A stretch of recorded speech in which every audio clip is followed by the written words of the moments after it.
நாளெல்லாம் நம்முடைய திராவிட முன்னேற்ற கழகத்தில்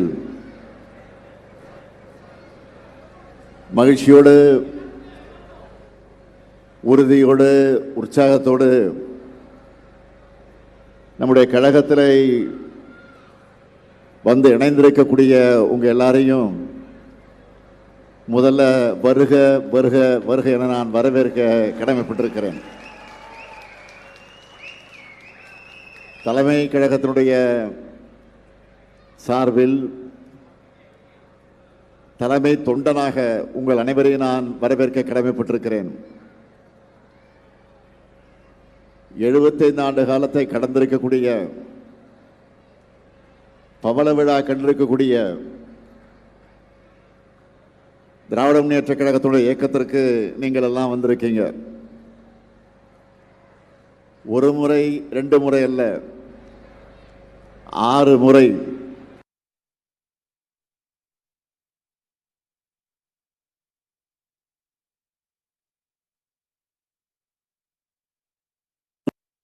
நீங்களெல்லாம் வந்திருக்கிறீங்க. நவீன தமிழ்நாட்டை கட்டமைத்த சிற்பியாக விளங்கிக் கொண்டிருக்கக்கூடிய முத்தமிழறிஞர் தலைவர் கலைஞர் அவர்களுடைய அரை நூற்றாண்டு காலம் தாங்கி பிடித்த தனிப்பெரும் இயக்கத்திற்கு நீங்கள் எல்லாம் வந்திருக்கிறீங்க. அது மட்டுமல்ல, மக்கள் திலகம் எம்ஜிஆர் அவர்கள் இருந்த கழகத்திற்கு வந்திருக்கிறீங்க. அது மட்டுமா, அவர் மக்கள் திலகம் எம்ஜிஆர் அவர்கள் பொருளாளராக இருந்து செயல்பட்ட இந்த இயக்கத்திற்கு நீங்க வந்திருக்கிறீங்க. உதயசூரியன் சின்னத்தில் போட்டிட்டு தான் அவர் முதல்ல சட்டமன்ற உறுப்பினராக வெற்றி பெற்றார்.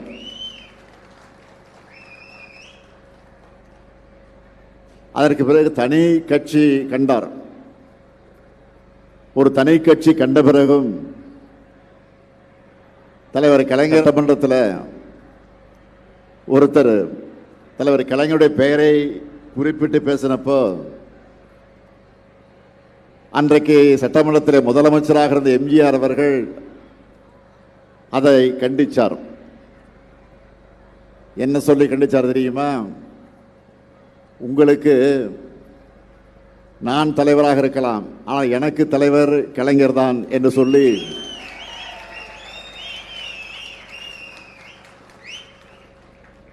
அதை இந்த வார்த்தையை வாபஸ் வாங்க சொன்னார். இது வரலாறு. எனக்கு என்ன பெருமைன்னா, நான் பள்ளிக்கூடத்தில் மாணவனாக படித்துக் கொண்டிருந்த போது சென்னை சைதாப்பேட்டை பகுதியில் தேரடி தெருவில் ஒரு பிரச்சார நாடகம் நடத்தினேன். அந்த நாடகத்துக்கு தலைமைன்னா மக்கள் திலகம் எம்ஜிஆர் அவர்கள். அவரை நேரடியாக அந்த நாடகத்தை பார்க்க வந்தார். நாடகத்தை பார்க்க வந்தார். இப்போ நீங்கள்லாம் சேரில் உட்காந்துருக்கிறீங்களே, அந்த மாதிரி அவருக்கு ஒரு சேரை போட்டு உட்கார வச்சோம். ஆனால் அந்த சேரை எடுத்துட்டு தரையில் உட்கார்ந்து நாடகத்தை பார்த்தார். ஏன்னா பின்னால் இருக்கிறவங்களுக்கு தெரியாது என்று சேரை அங்கிருந்து அப்புறப்படுத்தி விட்டு தரையில் உட்கார்ந்து மக்கள் திலகம் எம்ஜிஆர் அவர்கள் அந்த நாடகத்தை பார்த்தார் என்பது வரலாறு. இப்படி பெரிய வரலாறுகள் படைத்திருக்கிறோம். அன்னைக்கு நான் சாதாரண தொண்டனாக இருந்தேன், இளைஞனாக இருந்தேன். இன்னைக்கு அதே இயக்கத்தில் தலைமை தொண்டனாக இருந்து உங்கள் அனைவரையும் நான் வருக வருக வருக என வரவேற்கக்கூடிய வாய்ப்பை பெற்றிருக்கிறேன். நம்முடைய முன்னாள் அமைச்சர் பெஞ்சமின் அவர்கள் ரொம்ப காலமாக நான் கவனிச்சுட்டு வரேன்.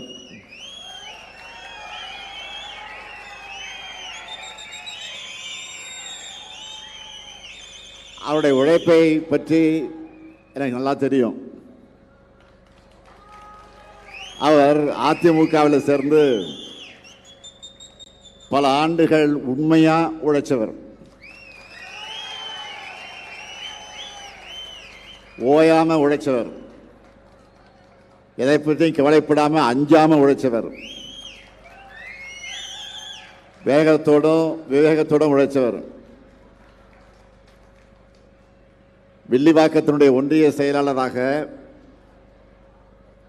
சென்னை 145வது வார்டு மாமன்ற உறுப்பினராக, மாநகராட்சியினுடைய துணை மேயராக, இப்படி படிப்படியாக உயர்ந்து சென்னை மாநகர் முழுக்க அறிமுகமானவர். 2016ஆம் ஆண்டு சட்டமன்ற தேர்தலில் மதுரவாயல் தொகுதியில் நின்று வென்று பள்ளிக்கல்வித்துறை ஊரக தொழில்துறை அமைச்சராக செயல்பட்டிருக்கிறார். அவர் அமைச்சராக இருந்தப்போ நான் எதிர்க்கட்சி வரிசையில் அமர்ந்திருந்தேன். நாங்கள் சில கேள்விகளை கேட்கிற போது அமைச்சர்கள் பதில் சொல்ல வேண்டும். அப்படிப்பட்ட கேள்விகளை நாங்கள் பல நேரங்கள் கேட்டிருக்கிறோம். அப்படி கேள்விகளை கேட்கிற நேரத்தில் பல பேர் எங்களுக்கு பதில் சொல்லி இருக்கிறார்கள். ஆனால் பெஞ்சமின் அவர்கள் பதில் சொல்கிறார் என்று சொன்னால் நாங்கள் கொஞ்சம் உஷாராக இருப்போம். ஏன்னா புள்ளி விவரத்தோடு ஆதாரங்களோட எதையும் ஆணித்தரமா அழுத்தமா எடுத்து சொல்லக்கூடியவர். அந்த இளைஞன் சட்டமன்றத்தில் அமைச்சராக பதில் சொல்வதை நாங்கள் ரசித்தது உண்டு, பல பேரை நாங்கள் ஏமாற்றியது உண்டு. ஆனால் பெஞ்சமினை ஏமாற்ற முடியாது, அவ்வளவு தெளிவாக பேசக்கூடியவர். இப்படிப்பட்ட உழைப்புக்கும் அனுபவத்துக்கும் சொந்தக்காரராக விளங்கி கொண்டிருக்கக்கூடிய நம்முடைய அருமை சகோதரர் பெஞ்சமின் அவர்கள் கழகத்தை நோக்கி வந்திருப்பது உங்களை எல்லாம் விட நான் அதிகமான அளவுக்கு மகிழ்ச்சி அடைஞ்சிட்டு இருக்கிறேன்.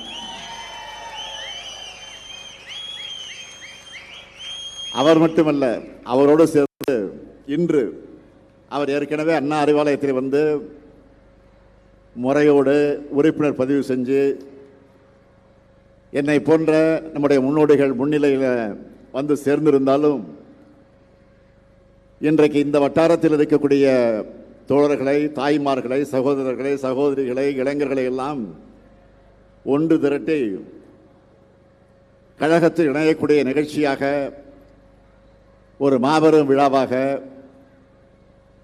இந்த வட்டாரத்துடைய திராவிட முன்னேற்ற கழகத்துடைய வரலாற்றிலே பதிவாக இருக்கக்கூடிய ஒரு நிகழ்ச்சியாக இதை நடத்தி கொண்டிருக்கிறார். அதற்காக நான் மீண்டும் மீண்டும் தலைமை கழகத்தின் சார்பில், ஏன் இந்த மாவட்ட கழகத்தின் சார்பில் என்னுடைய இதயபூர்வமான நன்றியை நான் பெஞ்சமின் அவர்களுக்கும் மற்றவர்களுக்கு நான் தெரிவித்துக் கொள்ள விரும்புகிறேன். பொதுவாக ஒரு தேர்தல் முடிஞ்சிச்சுன்னா என்ன நடக்கும் தெரியுமா? தேர்தல் முடிஞ்ச உடனே வெற்றி பெற்ற இயக்கத்தை நோக்கி நிறைய பேர் போய் சேர்ந்துருவாங்க. எதிர்கட்சியிலிருந்து விலகி ஆளுங்கட்சிக்கு தான் நிறைய பேர் போய் சேருவாங்க. ஆனால் இங்கே என்னன்னா, எதிர்கட்சியாக இருக்கக்கூடிய திமுக கழகத்தில் வந்து நீங்கள் சேர்ந்திருக்கிறீங்கன்னா, நீங்கள் பதவிக்காக அல்ல, பவுசுக்காக அல்ல, பொறுப்புக்காக அல்ல, நீங்கள் எல்லாரும் கொள்கை தான் முக்கியம் என்ற அந்த உணர்வோடு வந்து சேர்ந்திருக்கிறேன். அதுதான் பாராட்டப்பட வேண்டிய ஒரு விஷயம், உண்மையிலே பெருமைப்பட வேண்டிய விஷயம். திராவிட முன்னேற்ற கழகம் வலிமையாக இருந்தாதான் தமிழ்நாட்டை காப்பாற்ற முடியும்னு நம்பி இந்த இயக்கத்தை வந்து சேர்ந்திருக்கிறீங்க. கடந்த 5 வருஷமா எந்த துறை எடுத்து பார்த்தாலும் இதுவரை தமிழகம் கண்டிராத வளர்ச்சியை நம்முடைய தமிழ்நாடு பார்த்துச்சு. இந்தியாவிலேயே 2வது பெரிய பொருளாதாரம் கொண்ட மாநிலமா தமிழ்நாட்டை நாம உயர்த்தணும். தினமும் ஒரு திட்டம் அப்படின்னு சொல்லத்தக்க வகையில் திட்டங்களை உருவாக்கணும். எல்லா தரப்பு மக்களையும் நாம கவரக்கூடிய வகையில் திட்டங்களை தீட்டணும், திட்டங்களும் மக்களிடத்தில் போய் சேர்ந்துச்சு. நம்ம ஆட்சி மேல இருந்த நம்பிக்கையில தான் தமிழ்நாட்டை நோக்கி பல்வேறு மாநிலங்களிலிருந்து பல்வேறு நாடுகளிலிருந்து உலக அளவில் மிகப்பெரிய நிறுவனங்கள் எல்லாம் வந்துச்சு, நமக்கு வந்து சேர்ந்துச்சு. தொழில் தொடங்கினாங்க. தொழில் தொடங்கினது மட்டுமல்ல, எல்லா மாவட்டங்களையும் வேலை வாய்ப்புகளும் பெருகுச்சு. அண்டை மாநிலங்களை ஆட்சி செய்யக்கூடிய அரசியல் ரீதியாக நமக்கு எதிரணியில் இருக்கக்கூடிய தலைவர்கள் கூட இதை வெளிப்படையாக பார்த்துட்டு பாராட்டாங்க, சில பேர் பொறாமப்பட்டாங்க. ஆனால் இப்போ ஆட்சி மாற்றம் நடந்திருக்கு. இந்த ஆட்சி மாற்றம் நடந்து ஒரு மாசத்திலேயே தமிழ்நாடு இன்றைக்கு அதல பாதாளத்துக்கு போகக்கூடிய ஒரு சூழ்நிலை ஏற்பட்டிருக்கு. தொழில் நிறுவனங்கள் இந்த புதிய ஆட்சியை நம்பி தமிழ்நாட்டுக்கு வர பயப்படுறாங்க, தயங்குகிறாங்க. அதனால வேற மாநிலங்களுக்கு போயிட்டு இருக்கிறாங்க. என்ன காரணம்? சட்டம் ஒழுங்கை பற்றி சொல்லவே தேவையில்லை. பாலியல் கொடுமைகள், போதை மருந்து நடமாட்டம், பெட்ரோல் குண்டு வீச்சு,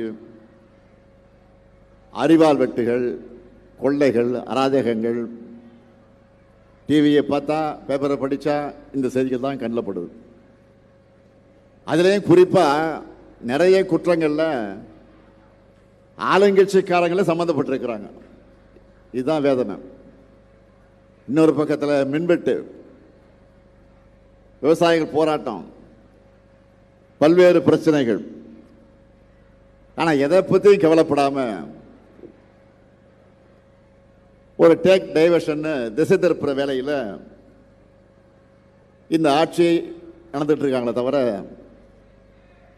இவங்களோட இந்த டெக்னிக் மக்களுக்கு இப்போ புரிய ஆரம்பிச்சிருச்சு. இப்போதான் பேச ஆரம்பிச்சிருக்கிறாங்க, தப்பு பண்ணிட்டோம்.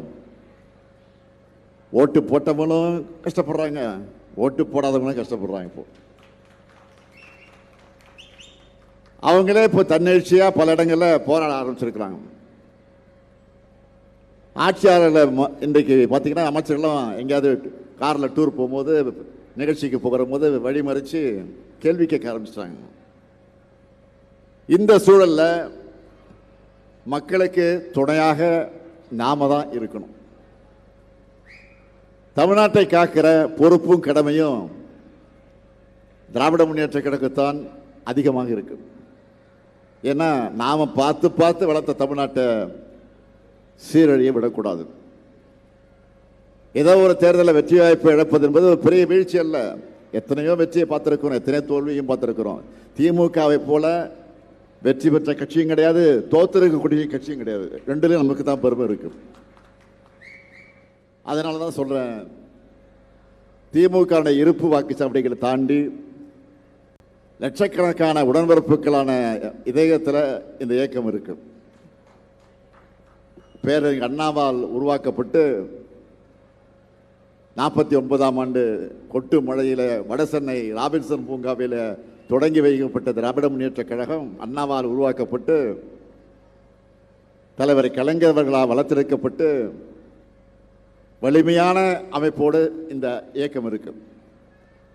உண்மை தொண்டர்களான உடன்பிறப்புகளின் வேர்வையில், ரத்தத்தில் உருவாக்கப்பட்டிருக்கக்கூடிய இந்த இயக்கத்தை எந்த கும்பனாலும் இந்த கழகத்தை வீழ்த்த முடியாது, தொட்டு கூட பார்க்க முடியாது. உடன்பிறப்புகளின் உழைப்பும் நம்ம இயக்கத்துடைய கட்டமைப்பும் தான் கழகத்துடைய பெரிய பலம். அதைத்தான் இந்த இயக்கத்துடைய தலைமை தொண்டனாக உங்களை எல்லாம் நான் அதிகமான அளவுக்கு நம்புகிறேன். நீங்க நினைச்சு பாருங்க, நம்ம எத்தனையோ திட்டங்களை, எத்தனையோ சாதனைகளை செஞ்சு முடிச்சிருக்கிறோம். உதாரணத்துக்கு 1-2 மட்டும் நான் சொல்ல விரும்புகிறேன். மகளிர் உரிமை தொகை நம்ம ஆட்சிக்கு வந்த உடனே வழங்குவோம் சொன்னோம். அதே மாதிரி 1000 ரூபாய் மாதம் 15ஆம் தேதி பேங்க் வங்கியில் ஒவ்வொரு தாய் மகளிருக்கும் கணக்கில் போடப்படுது. அதே மாதிரி பேருந்துகளில் பயணம் செய்யக்கூடிய மகளிர் அவர்கள் கட்டணமின்றி பயணம் செய்வதற்கான அந்த உத்தரவு வழங்கப்பட்டு அதுவும் நடந்து கொண்டிருக்கிறது. ஆரம்ப பள்ளிக்கூடத்தை முடிச்சுட்டு கல்லூரிக்கு போகக்கூடிய மாணவர்கள் மாணவியர்கள்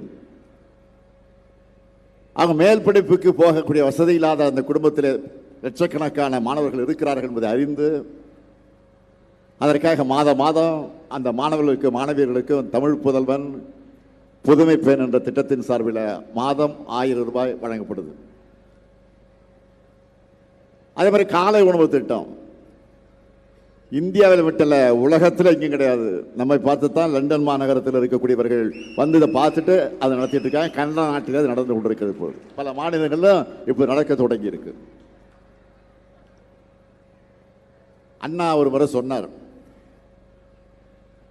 தமிழ்நாடு சட்டமன்றத்தில் தீர்மானம் கொண்டு வந்து பேர் வச்சப்போ 3 முறை தமிழ்நாடுன்னு முழங்கி தமிழ்நாடு வாழ்க வாழ்கன்னு சொல்ல வச்சு அப்போ சொன்னார், இந்த தமிழ்நாடு என்ற பெயர் இருக்க வரைக்கும் என்னுடைய பெயர் அண்ணாதுரைங்கிற பெயர் மக்கள் மனசில் இருக்கும், அதை யாராலும் மாற்ற முடியாதுன்னு சொன்னார். அது மாதிரி மகளிர் உரிமை திட்டமாக இருந்தாலும் பேருந்தில் பயணம் செய்வதற்கு மகளிருக்கு இலவசமாக போகலாம் என்ற அந்த திட்டமாக இருந்தாலும் காலை உணவு திட்டமாக இருந்தாலும் புதுமை பெண் திட்டமாக இருந்தாலும்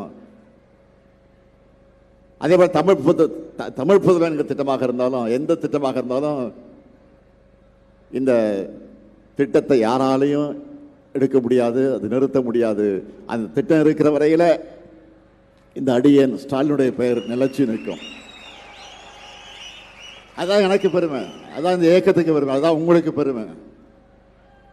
எனவே தமிழ்நாட்டின் வளத்துக்கும் நலத்துக்கும் உண்மையான காவல் அரண் திமுக தான் என்ற புகழை காப்பாற்றுகிற வகையில் தொடர்ந்து நாம் பணியாற்றுவோம்.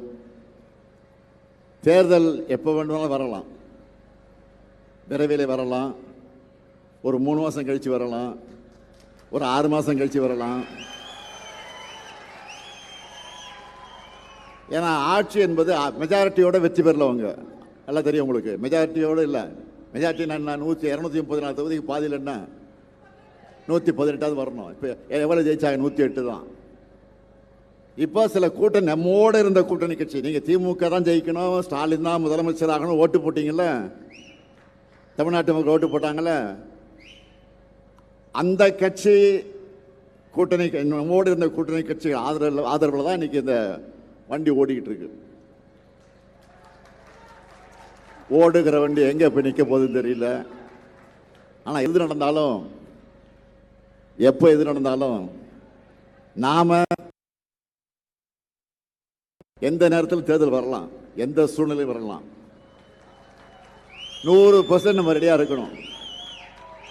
எனவே கழகத்தினுடைய வெற்றிக்கு இந்த நிமிஷத்திலிருந்து உழைக்க தொடங்குவோம், பாடுபடுவோம், பணியாற்றுவோம் என்ற உறுதி எடுக்கிற நிகழ்ச்சியாக இந்த நிகழ்ச்சியை நான் பயன்படுத்திக் கொள்ள விரும்புகிறேன்.